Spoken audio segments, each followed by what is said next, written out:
Hi, I'm Drew. And I'm Sam. And welcome to Drewling Samantics.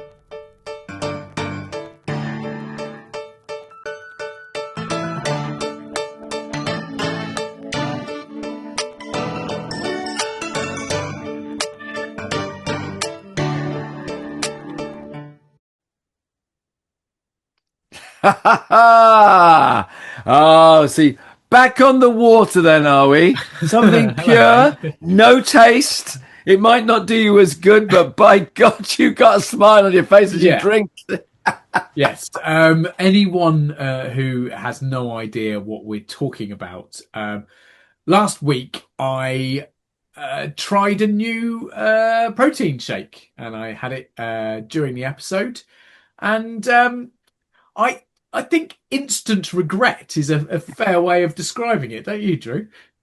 I mean, I hate to make a pun out of this, but I'm going to. But you did look shaken by it. You really did.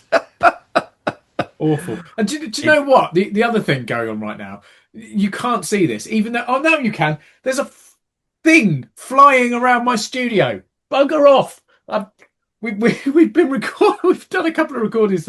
This is absolutely ridiculous. Anyone listening is going to really find this not very entertaining whatsoever. Anyone watching might find it bloody hilarious. There is a big buzzy thing flying around. Will you bugger off? I can't record when there's a... Stop laughing, Drew. It's right. Hang on. I got it. Right. Brilliant. If Peter or RSPCA or anyone are watching, I've merely escorted it to the floor, and it is having a rest. Fair enough. Yeah. What an insane opening to a podcast episode. And I mean, all I can say is, mate, that it was, a truly unwelcome guest there. You very much. And if you know, you know. But yes, exactly. Should we get back on track? I think we should. One of them. Yeah.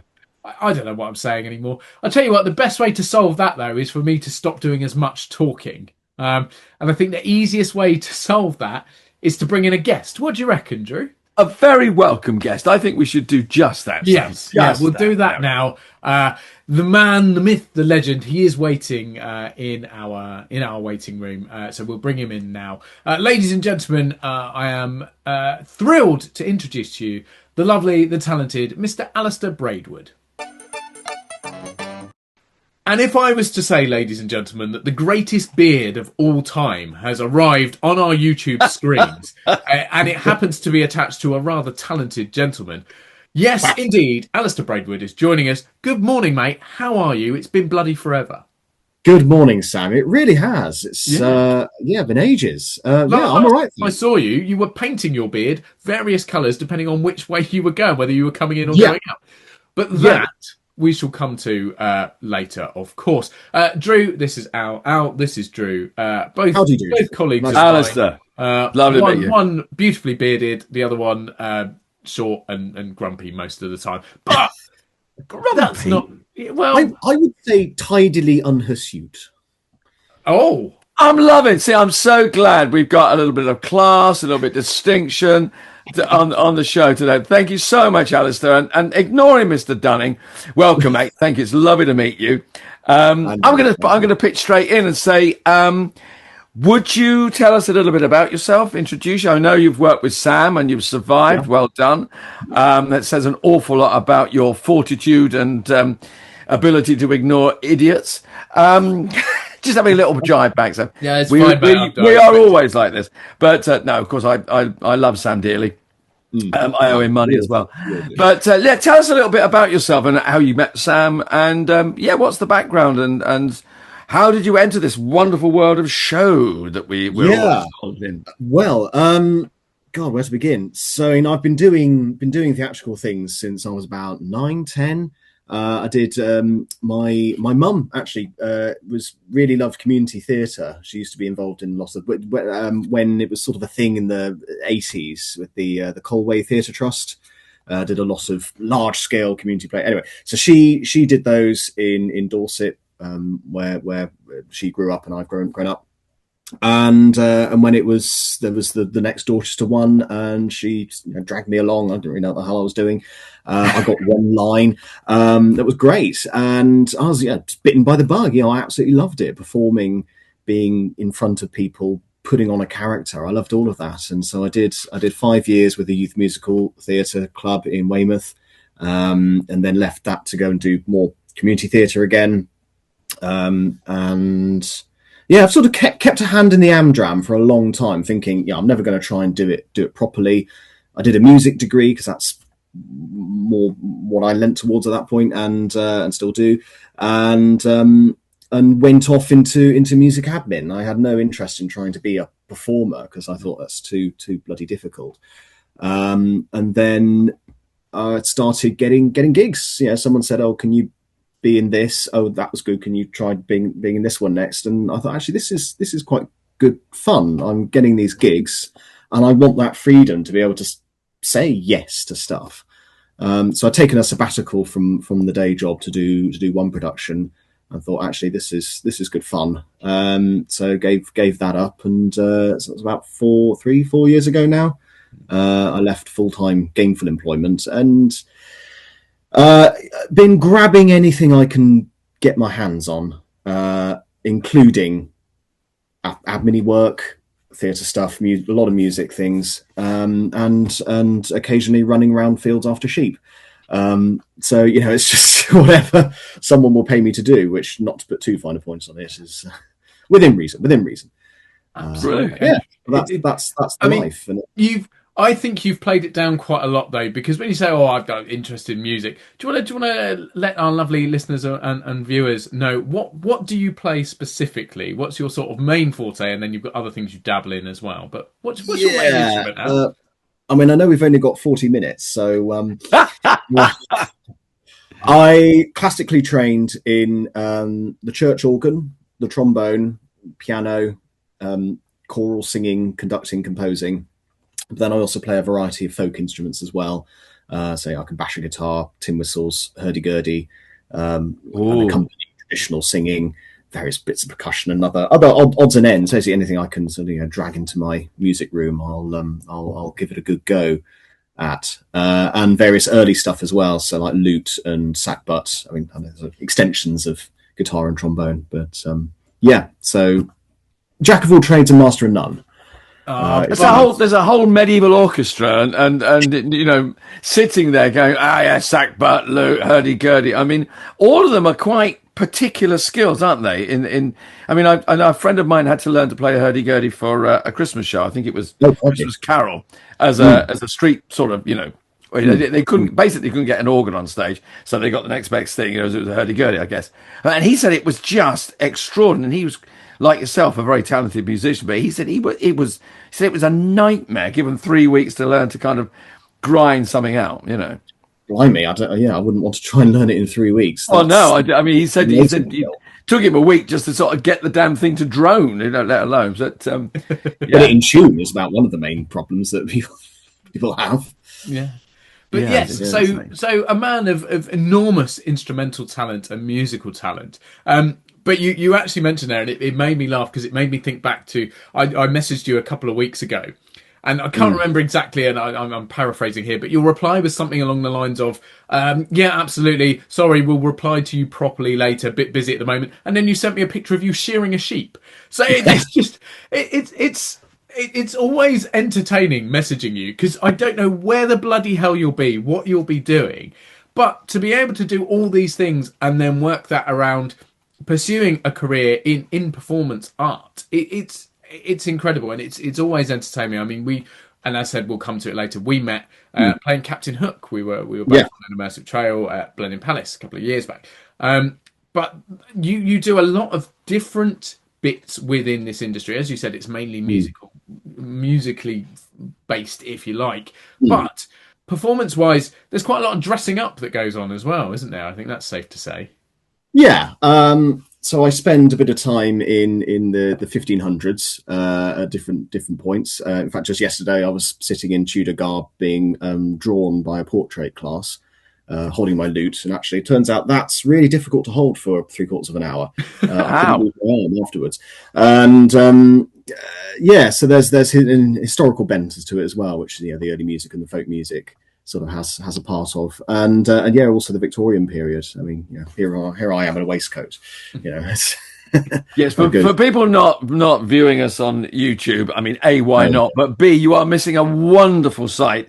And there's we said that a beautiful beard, which obviously is a little bit a nod towards the Victorian with that rather fine sort of Darwinian display. But the waistcoat and a neckerchief, I mean, a gentleman of sartorial grace and elegance. Are these sort of kind of historical reconstructions? Are they particular characters, or is it just a kind of feel for the period, as it were? Well, so the general day-to-day dress is just I like waistcoats and shirts and doing things, properly. I can't let the sun down. But in the other things, it's just handy having. So I mentioned earlier the Amdram that I kept a lot of my hand in. That so it's the New Hardy Players is one of the big, large local amateur dramatic groups who do adaptations of Hardy's novels. And favorite author. Various. Yes, exactly. And very local to where I live in Dorchester. Very important person. And I just found it was becoming easier to have my own wardrobe of nice shirts, nice trousers with the braces and the waistcoats and things. So I sort of ended up accidentally building my own wardrobe so that I could equip myself all the time in the things I wanted to wear. The Tudor stuff is, I'm a living historian as well, and could turn up and play music for people or talk about life in the 1500s. At the moment, when I go to a place called Kentwell Hall in Suffolk, which is where we quite often do these gigs, I'm processing flax. Wow! Because no one knows what that is, what that looks like, and so we've got this great big breaker, and I'm smashing these bits of flax plants and then combing it through and trying not to cut myself on the sharp combs, and it's all quite good fun. But so again. I mean, these skills are something you've. I mean, we know you have other skills, and we'll talk further. But are these things that you have to research and get right? Because if they look wrong, there's always going to be someone they go, "No, it wasn't done like that." So you've obviously loved this stuff and have a degree of expertise. But obviously, it's something you've sat and have researched as well. Up to a point. I mean, I've basically been shown what to do, and then I've brought it along to this thing, and it's not difficult, it's very unskilled really, but the way one of the reasons I do these sorts of gigs is it's not just a dipping into how people used to live 500 years ago, but actually there are a lot of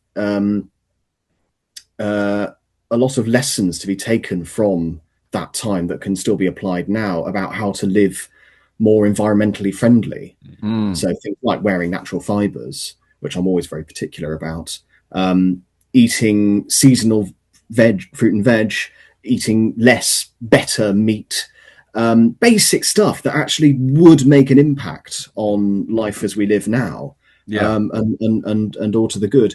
But people don't necessarily have an understanding of what those things mean. Where does wool actually come from? How do you get linen? What is the process of turning flax into linen, for example? What happens? What can you do with vegetables to make them more interesting at certain points in the year? And all these things, you can learn it from any point in history. I happen to do Tudor because that's what I do, but I think there are a lot of important lessons there. And the other thing is that we do first person living history. So I'm not Alastair Braidwood, I'm Hal Simpkins. And if you try and call me Alastair, I just ignore you. I don't know who you are. Yeah, exactly. Who the hell is this? And so in a way, the public can then ask you anything. And sometimes they try and catch you out. And so in a way, then it's quite good fun. It's like a sort of immersive improvisatory theatre piece as well as educational. And it's really good fun doing those things. So in that, you have to be quite accurate, as Drew said, obviously doing research and finding things out, because you will inevitably have someone who has some knowledge. And I don't know what it is about being a performer, but there's always some bastard out there that wants to try and catch you out, or wants to try and get one over, which sort of brings me slightly nicely to how we met and how we worked. Yeah, because we worked at Blenheim Palace not last Christmas before, playing Captain Hook. Shock horror, there was more than one of us playing Captain Hook, because would you believe it, it's quite difficult to do, what was it, 48 days with 12 to 13 hours a day, all stood on a pirate ship talking to people. And I mean, you may have found it slightly differently to me, I don't know, but there was the odd person, maybe once every 4 or 5 shifts, that would try and just one up you. I don't know what it is about the general public, but there's always someone out there that was, and would try and test you and ask you things, try and get you to break character. And I guess that carries across in any sort of immersive or improv situation. Is it easier, and it's fairly not necessarily important question, but is it easier, obviously Captain Hook being a well-documented character, there's lots of information known about him, but on the flip side, there have been various iterations of him. Is it easier staying in that kind of character, or, as you say, being your living historian who isn't a person per se, but is a character from those times? Do you see what I mean? Yeah, I think. I mean, it was fascinating seeing. There was 6 different hooks. I think we were. Yes, yeah. Spread across those. I think it was three a day. And it was really fun seeing the other guys how they all did it. We were all totally different. We were playing the same character, and we still had the same fear about the crocodile annoyance of this small annoying child in green annoying us. But we then did things so totally different. And for me, it was I was trying to be quite sort of naval and upright, because I had this thing that I'm fairly sure it's mentioned in the book somewhere that Hook went to Eton. He did, yeah. And so this is the thing that I got a lot, was people coming on going, Jim lad, and I said, what the devil are you talking about? That's not how I speak at all. And they go, shouldn't you be more common? Well, no, I went to Eton, don't you know? I suppose trying to break those expectations without pushing them down. But though actually with Hook you could be a bit sort of snooty and mean to them. So that was quite. It was a great character to play, wasn't it? It was so much fun. Yeah, fabulous. And I think, as you say, we were also very different. Because you can pick up different bits from different storylines. I mean, I was a big advocate for if you actually read all the sort of the lore behind Captain Hook and the storyline. In theory, Peter Pan is the villain character for how he treated his fellow lost boys, and Captain Hook's almost sort of the back to front hero by rescuing them and bringing them in as his sort of crew. Unofficially, the pirates are lost boys who have grown up and have nowhere to go, and there's some really sort of dark stuff if you take certain routes. But then, of course, you also have to cater for what the general public will have seen most of, and that's Disney mainly, and other modern iterations, and probably the film Hook with Robin Williams and oh gosh, what's his name that played who actually played Hook in Hook? That's going to really bug me. I don't know.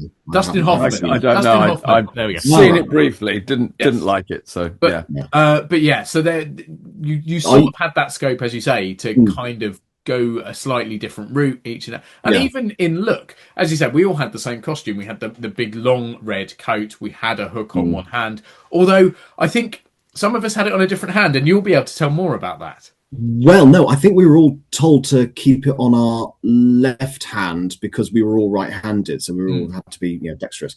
Whereas I would have in the book, it's canon that it's his right hand that's gone and is a hook. And I was very lucky actually, because that summer, the summer before, I'd played Hook in a touring production that was really close to the book. Yeah. So I had sections that were just basically lifted from the book. So I was able to use those when I quoted the book in the audition, and then was able to do it to the public as well. Yeah, in conversation, nothing. I'm not spouting too much, but I don't think anybody actually got it that I was quoting the book. But it's a nice little thing for me. But I was quite keen, really, that we should be doing it properly, and so the hook should be in the right hand. But it was decided that if we're going to be wielding swords, we should probably not try and do that with our wrong hand, as it were. Yes. Well, that's the whole idea, wasn't it? That it was his sword hand that was bitten off. By the croc, because he was fighting the croc, and the croc bit his hand off, and he couldn't defend himself anymore. So that's the and now, Al, you may be able to correct me here, but I'm going to slightly correct you, Drew, because the crocodile didn't bite his hand off. Well, no, he eats his hand. Yeah, Peter Pan cut his hand off. yeah. As a Yes. dare, I believe, from the Lost Boys. So there was no reason. So again, this horrible little flying green bastard that's just coming. It just annoyed this poor old man in his retirement in a nice little island. I mean, what's going on? I don't understand the appeal of Peter Pan. He's an arsehole. I don't either. I think it's Little kid. real little, who kidnaps 3 children and takes them off to Neverland. It's kind of like, it's this very strange Pied Piper in green. It's like, really quite creepy. And although he's not, he say the boy that never grew up. There's a man inside him, which of course the Hook thing took on board. That he is a man in there, and it's kind of look at that and you think that's just really creepy. It's really also if you watch the original movie in these day and times, there are some eye-opening moments that you sort of go, "Wow, we've come a long way." Which we won't go into because it's neither here nor there. But yes, so that's how we met. But I alluded earlier to you changing the colour of your beard, and obviously Captain Hook, depending on the iteration, often has dark facial hair. But there were times, Al, where I'd come into the dressing room, our green room, and the black was vanishing from your beard, and you were putting white into it. Would you like to tell the ladies and gentlemen what was going on there? That was because during the week, I was playing Captain Hook alongside Sam, who naturally has dark facial hair and is very lucky in that respect. Whereas I would have to spray paint my own facial hair black to match the wig. But at weekends, I was dashing back down to Dorset to go and don the red suit for the weekends. And having to have a white beard. I mean, my beard basically wasn't brown for the whole of that December. You'd either sprayed it black or sprayed it white. So you had, I mean, we all have busy Christmases in this industry because it is the busiest time of year. And whether that is doing some sort of pantomime or an immersive show, or indeed being Father Christmas himself, as you were. But to try and manage 2 simultaneously, you were rushed off your feet is probably an understatement for that period. It was a busy month, but it was a very enjoyable month. It was really good fun dashing back and forth, and I love that being busy and running around. And also, as I mentioned earlier, I play the organs. I also had organ gigs in churches. It's another time of the festival of the ecclesiastical year. So it really was a very, very busy time. But no, I love the Father Christmas gigs. They're so much fun. And there is you can die because I play Santa as well, and my wife and I create a big Christmas winter wonderland and grottos, and you almost can't go wrong, but you do have to get it very, very right, don't you? Because you can take one step too far, and people go, no, that's not Father Christmas. I mean, who knows? But there is a great joy in sitting there, and you don't have to do anything when children come in and meet Santa, and then there is an utter joy on their faces. Yeah, I mean, it's like unwrapping a Christmas present every, well, in my case, 20 minutes. You're given the joy of children coming in, and the depth of belief sometimes is wonderful. It's entrancing because you think, oh, thank God, it reaffirms my my faith in human nature, because it's just like, yeah, this is where we should be. Why have we forgot? I mean, I've never grown up anyway. I'm just a child in a grown-up's world. I still play. I mean, my whole job is dressing up and shouting at people, and having fun, and just playing every day. So, but to see children still with that innocence and that belief, and the parents as well going along with it, it's so much fun. It's great fun. I mean, we're not allowed to sit the children on our knees and all that malarkey nowadays. Fine, but there's a couple of grandparents that brought their children every year, and grandma says, I've got to have my photograph on Santa's knee, and I'm going, okay then.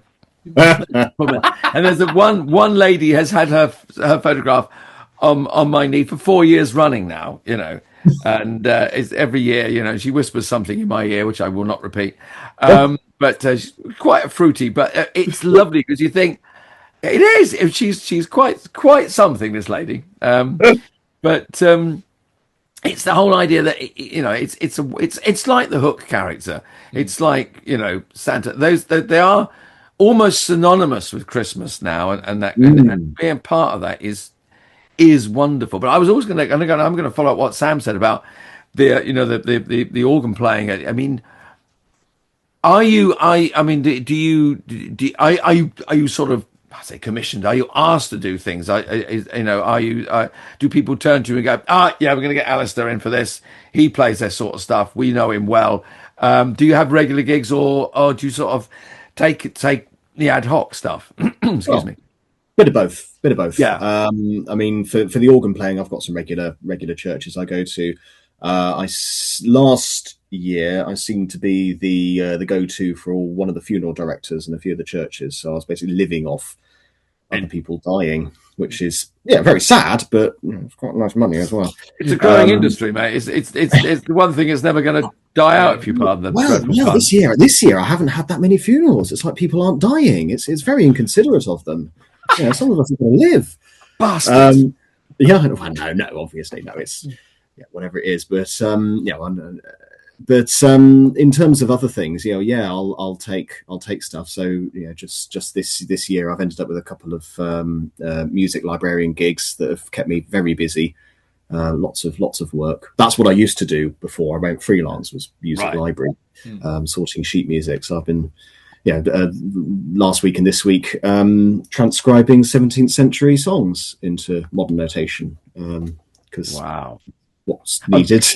I've got to ask, because I mean, they are a dying piece of machinery, for what I mean. Many churches are losing them, and they're not, their organs are not being maintained, and because they're extraordinary pieces of engineering. Is there one particular organ that you've really enjoyed, or you think this is wonderful to play? I'm very lucky. One of my churches has an organ that's probably a little on the large side for the size of the church, and it's got some fantastic quite literally bells and whistles on it. And I remember one, I think it was a Christmas morning. I did a big fanfare for the beginning of, I think it was Heart the Herald Angels Sing, trumpets and everything, literally pulling out all the stops to do this amazing big thing. And made a child cry. Which I don't condone. That's now, if I spot someone standing by the organ, I'll just go, I have to play this very loudly. It's about to get incredibly loud right next to you. Just to give them a warning. But it's good fun. So but every organ is different in every church, and they've all got their own characteristics and things. I was playing for one yesterday that's one keyboard, 4 stops, no pedals, and that's a small little thing, as opposed to one that's several manuals and loads of stops and all sorts of fun things. So it's just, you take them as they come. And so I've got lots of different churches that keep me do it in different ways. I was going to say, and forgive the crude term, I was going to say, is it easy to go from one of the smallest to one of the biggest, or is it one of those skills that you sort of have to almost learn an entirely new instrument when you're jumping up in massive size? It's not entirely new, because there's a lot of standardization across the instruments in terms of the vocabulary around it and how they work, the methodology of how they work. Even if their pedals are in different places, their stops are in different places. The technique is much the same from instrument to instrument. It's just learning each instrument's little quirks, how the different stops compare to each other in terms of volume and tone and things like that, and what works on this instrument may not work on another one. So you just get to know the organs as you go along. Yeah. It always reminds me, I've seen people watch organ players, and that it looks like, and someone likened it to sitting in the cockpit of an aeroplane, and keeping this thing, you're literally both hands, both feet, you're keeping this thing in the air, you're keeping the music playing. And someone said, well, a similar sort of question was asked, and the guy said, well, if you could imagine sort of one day flying a Cessna, and then the next day flying a helicopter, then the next day flying a jumbo jet, he said, that's the difference. He said, it's all the same. You just got to keep it in the air, but there are different ways of doing it. So I thought that was a lovely, analogy. I think it's an excellent analogy. Yeah, that's very much like that. And I mean, I point out the pilots only have 2 or 3 pedals. I've got 2 dozen. Yeah. Amazing. So is there somewhere i.e., a cathedral, a church, or somewhere you'd love to perform, or are you aware of a certain instrument somewhere that would be sort of like the dream almost as an organ? Wow. I mean, any large organ is always good fun to play. So much to do there. I was very lucky a few years ago to have a go on the Salisbury Cathedral organ. Oh, wow. Which was amazing. I wanted another go on that. I love, just close the cathedral so I can make whatever noise I want and just play on that for an hour or so. Like that would be lovely. But I think places like that are missing a trick because they're obviously open a lot of the time to the public, people wandering around. They could just, because you'd be quite happy to just go and play, and they could have this incredible music, like for because you'd get the pleasure of doing it. So maybe they're missing out there. Well, yeah, but also people like to come in for the quiet. Yeah, that would probably stop. And if there's tours going on and things, it wouldn't be able to be too loud. No. I understand why a lot of organists in those big churches, they can only practice late at night because when the place is closed to the public. Yeah, so I do understand. But yes, I think it is also a pity. So do you a multitude of talents, a multitude of things that you like to pursue? Is there anything in your career that, I mean, this is similar to the question about the dream organ, but is there anything that you haven't done that's really on the bucket list? Something that you like, or something that you're currently doing, but you'd maybe like to step up a bit? Or is it just taking everything as it comes, really?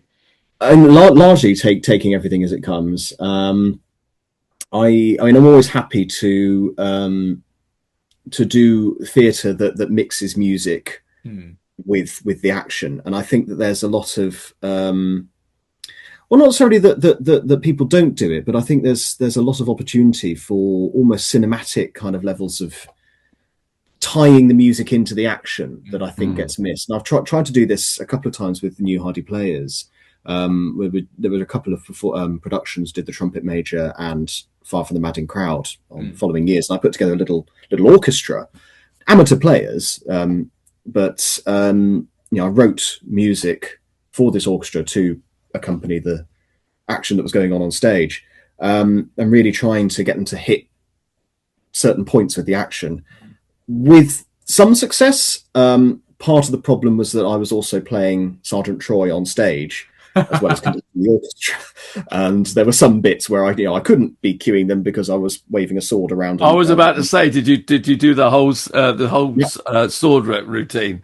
Yeah, that I remember reading that because Hardy is my very favourite author, with a little bit of Wilkie Collins thrown in.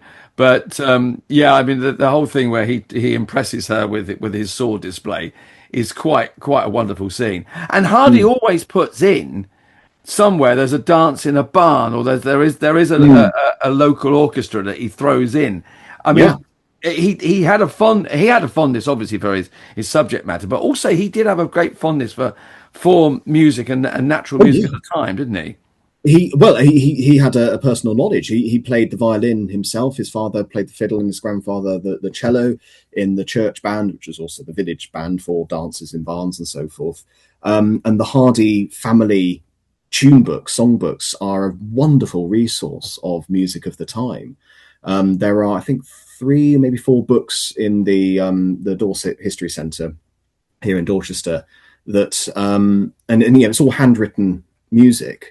Wow. Some of it songs, some of it folk tunes, and they're a fantastic resource. And they're all, I think they're dated sort of 1820, 1830. So we know that these are tunes that were being danced to and enjoyed in Dorset in 200 years ago. Yeah, basically.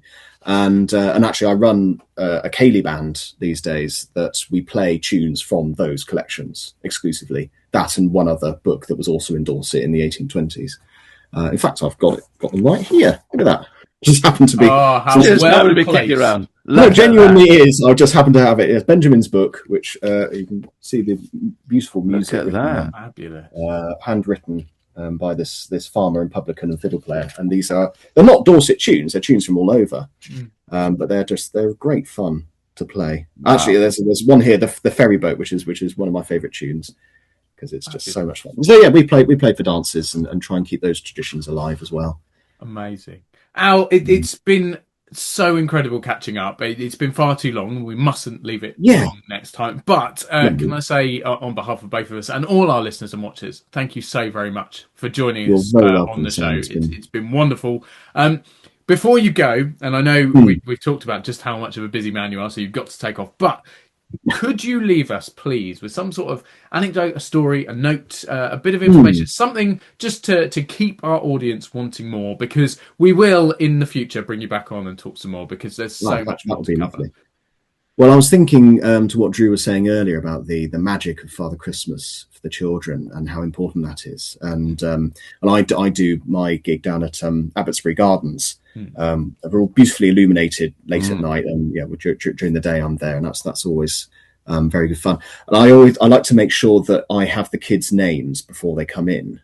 So the elf checks to see if Father Christmas is ready, but is actually saying, it's Isaac and Amelia, or whatever it is. And then they come in and I'll go, oh, hello, Isaac. Hello, Amelia. Lovely to see you. Like that. And just sometimes that magic lands. Not always, but sometimes.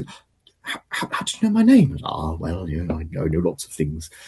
And I'm aware that as Father Christmas, I'm sort of being the embodiment of the commercial Christmas. So I try and avoid all those things about, have you been naughty or nice? What do you want for Christmas? What do you and try and talk instead about, are you going to spend time with family this Christmas? Are you looking forward to a nice big juicy turkey dinner, and who's cooking that, and all these bits, and then get on to talking about the reindeer. Do you know what the names of all my reindeer? And that's usually a good one for getting the grandparents involved as well. Yeah. They struggle to remember all the names. And you will leave out a carrot and a glass of milk and all this sort of stuff. So just trying to do all those traditions and the nice things around Christmas and spending time with family, and which obviously is sometimes a difficult subject. So you sort of have to tread carefully around that.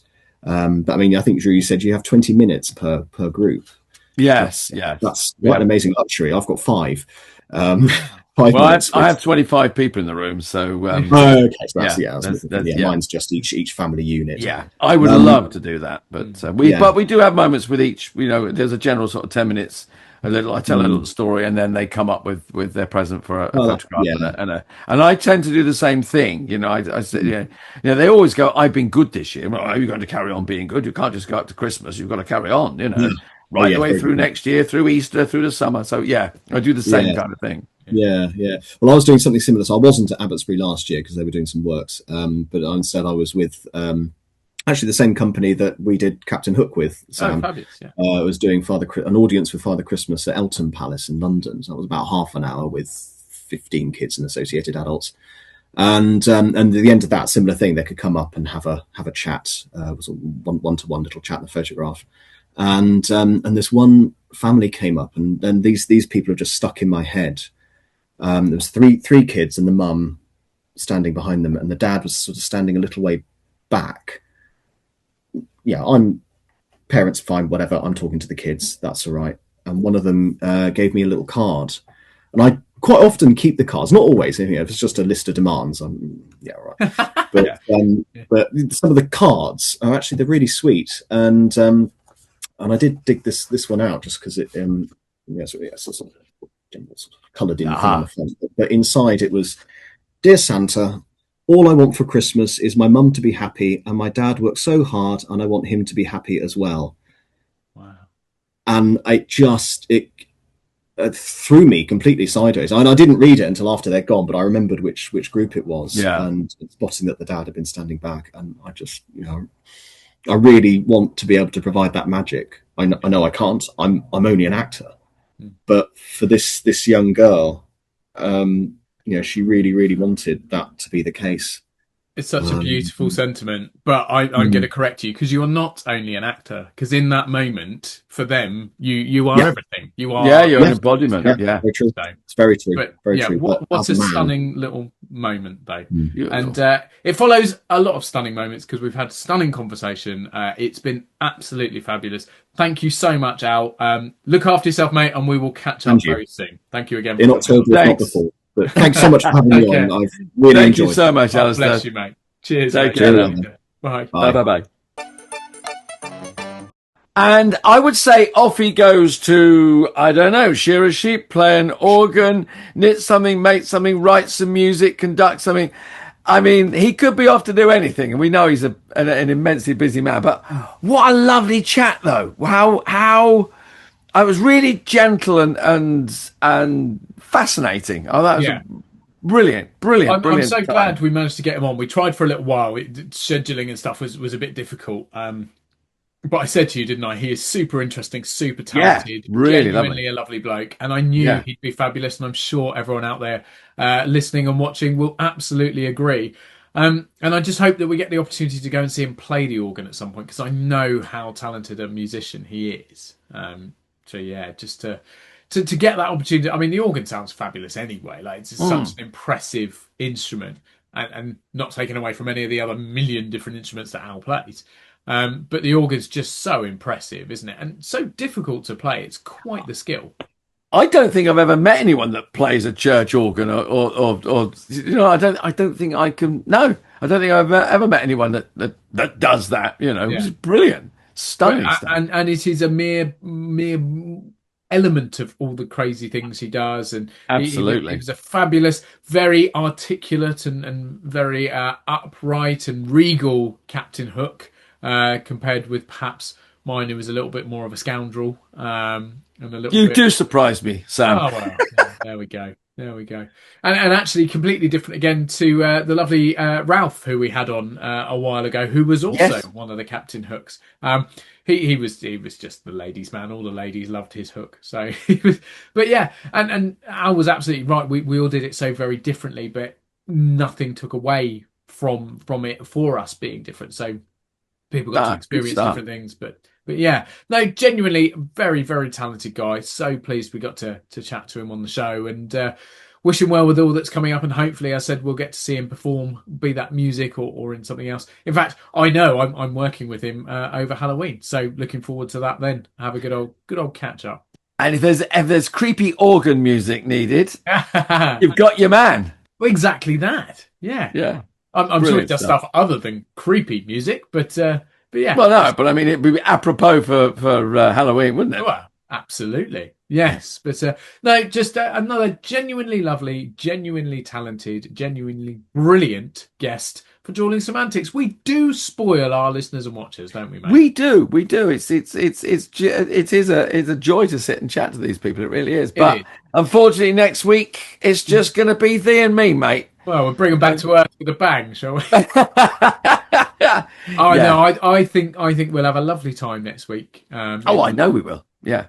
And we thank you as always, people out there in the ether, for joining us wherever you happen to be. If you're on your commute, if you're just sat enjoying whether the weather's good or bad or whatever, wherever you are, wherever in the world, whatever you're doing. If you're in the bath, maybe, I don't know.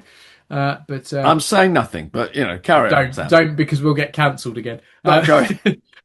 Until next time, ladies, gents, boys, girls, everybody, thank you so much. We'll see you again. Thanks again to Al as well. Take care, everyone. Bye.